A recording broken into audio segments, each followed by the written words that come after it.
হাসিনার বিচারকে বাধাগ্রস্ত করবার চেষ্টা করে, তার বিরুদ্ধে বাংলাদেশের মানুষ গর্জে উঠবে। তিনি আমার বিরুদ্ধে ক্ষিপ্ত হয়ে উঠলেন, জাতীয় সংসদে আমার বিরুদ্ধে বিষোদ্গার করলেন।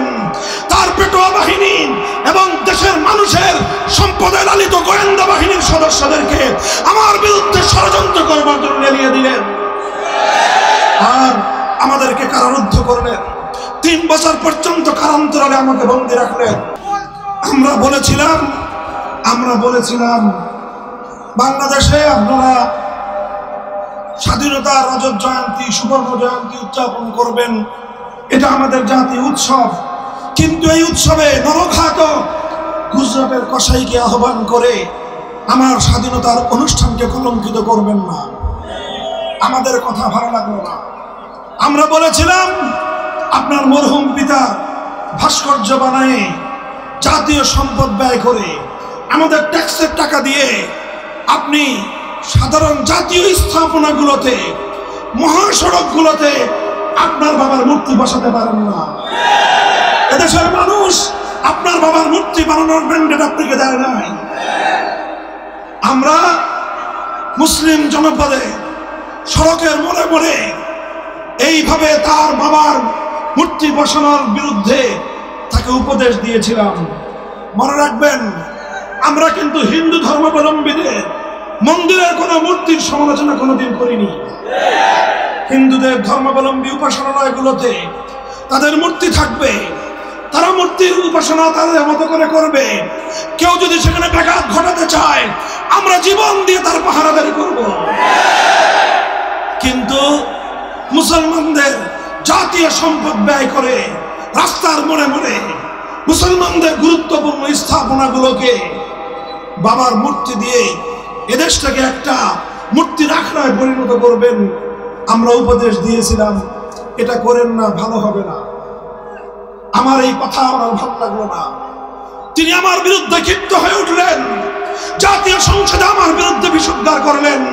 তার পেটোয়া বাহিনী এবং দেশের মানুষের সম্পদে লালিত গোয়েন্দা বাহিনীর সদস্যদেরকে আমার বিরুদ্ধে ষড়যন্ত্র করবার জন্য এলিয়ে দিলেন আর আমাদেরকে কারারুদ্ধ করলেন।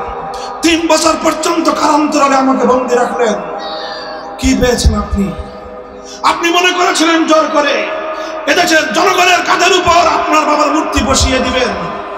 5ই আগস্ট এদেশের মানুষ প্রত্যক্ষ করেছে, জোর করে মানুষের উপর কোনো আদর্শ চাপিয়ে দেওয়া যায় না। আমরা বলেছিলাম ভালো কথা, শুনেন নাই।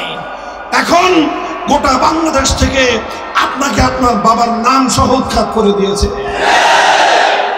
বাংলাদেশে আর আওয়ামী লীগের রাজনীতি চলার কোনো সুযোগ নাই। আওয়ামী লীগের রাজনীতি প্রতিহিংসার রাজনীতি, শেখ হাসিনার রাজনীতি স্বৈরতন্ত্রের রাজনীতি, শেখ হাসিনার রাজনীতি জুলুম শোষণের রাজনীতি, শেখ হাসিনার রাজনীতি ফ্যাসিবাদের রাজনীতি, শেখ হাসিনার রাজনীতি বিভাজনের রাজনীতি, শেখ হাসিনার রাজনীতি বাংলাদেশ থেকে সম্পদ লুটপাট করে পাচার করার রাজনীতি। অন্তর্বর্তীকালীন সরকারকে বলবো, বাংলাদেশের অর্থনৈতিক যে ক্রাইসিস, এই সংকট উত্তরণে পাচার করা সকল টাকাগুলো ফেরত আনার ব্যবস্থা করেন। পাচারকারীদেরকে বিচারের কাঠগড়ায় দাঁড় করিয়ে জনতার সামনে দৃষ্টান্তমূলক বিচার প্রতিষ্ঠা করুন। এভাবে হত্যাকাণ্ডের বিচার, অর্থ লুটপাটের বিচার, দুর্নীতির বিচার করে আগামী দিনে একটি জুলুম বৈষম্যহীন একটি সমাজ গড়বার জন্য আমরা এগিয়ে আসি। তাহলে সরকারকে এই দেশের মানুষ, ইসলামপন্থী মানুষ বিশেষভাবে সহযোগিতা করবে ইনশাআল্লাহ। সকল রাজনৈতিক দল, বিএনপি, জামাতে ইসলামী, ইসলামী আন্দোলন বাংলাদেশ, জাতীয় পার্টি, এলডিপি, খেলাফত মজলিস, জমিয়ত উলামা ইসলাম, নিজামে ইসলাম সহ অন্য সকল রাজনৈতিক দলগুলোকে বলবো, রাজনৈতিক মতপার্থক্য যার যার জায়গায় রেখে আসুন সর্বপ্রথম 5ই আগস্টের বিপ্লবকে আমরা মহিমান্বিত করার চেষ্টা করি। এই বিপ্লবের মহান লক্ষ্য মানুষের ঘরে ঘরে পৌঁছে দেওয়ার চেষ্টা করি। এই বিপ্লবের মহানায়ক তারা আমাদের সন্তান, তারা এদেশের ছাত্র জনতা। এই ছাত্র জনতাকে আগামীর দেশ গড়ার ক্ষেত্রে আমরা তাদেরকে সহযোগিতা করি।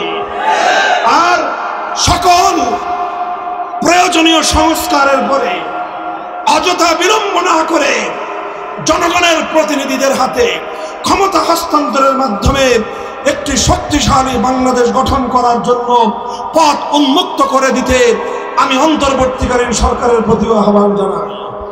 সংগ্রামী সাথী ও বন্ধুগণ, আমাদের চূড়ান্ত লক্ষ্য হলো জুলুম ও বৈষম্যহীন সমাজ। আমাদের চূড়ান্ত লক্ষ্য জুলুম এবং বৈষম্যহীন একটি সমাজ।